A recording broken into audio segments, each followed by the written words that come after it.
ఇక్కడే ఎమ్మెల్యేస్ అందరినీ ఒకటే కోరుతున్నా.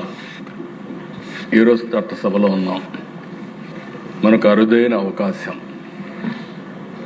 ఈ విషయం ప్రతి ఒక్కరూ గుర్తుపెట్టుకోవాల్సిన అవసరం ఉంది. ప్రజలు ఆశీర్వదించారు, పార్టీలు మద్దతు ఇచ్చాయి. ఈరోజు మనందరం ఎమ్మెల్యేలు అయ్యాం. కానీ రాష్ట్రం మనందరి దగ్గర నుంచి ఒకటే ఎక్స్పెక్ట్ చేస్తూ ఉంది. కఠోరమైన నిబద్ధతతో మనం ముందుకు పోతేనే మంచికి చెడుకి వ్యత్యాసాన్ని మనం చూపలేం. ఈరోజు ప్రజలు ఇచ్చిన అవకాశాన్ని మనం అమ్ము చేసుకోవడం కూడా కరెక్ట్ కాదు. నేను, పవన్ కళ్యాణ్ గారు, బీజేపీ నాయకులు కొంతమంది క్రమశిక్షణతో ఉంటేనే చాలదు. ప్రతి ఒక్క ఎమ్మెల్యే కానీ, అటు అధికార యంత్రాంగం కానీ, కింద నుండే వాళ్ళందరూ కూడా ఒక పద్ధతి ప్రకారం ఉంటేనే ఇది సాధ్యం అవుతుంది.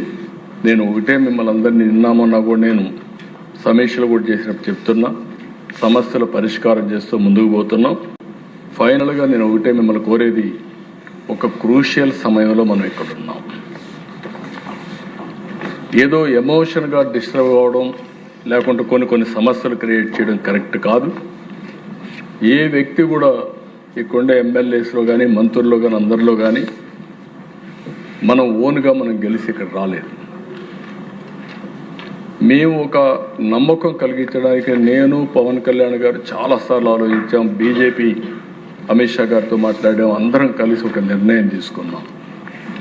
ఆ నిర్ణయం తీసుకున్నప్పుడు ఇక్కడుండే ఎమ్మెల్యేస్ అందరినీ కోరుతున్నా, ఏ పార్టీ ఎమ్మెల్యే అయినా సరే, ఎన్డీఏలో ఉండే ఎమ్మెల్యేస్, మీ వల్ల మీరు నమ్ముకున్న పార్టీకి చెడ్డ పేరు రాకూడదు. వ్యక్తిగత ఎమోషన్లకి లేకుంటే వ్యక్తిగత ప్రవర్తన, పార్టీ ఇమేజ్ దెబ్బతినకుండా చూసుకోవాల్సిన బాధ్యత మనందరిపైన ఉంది.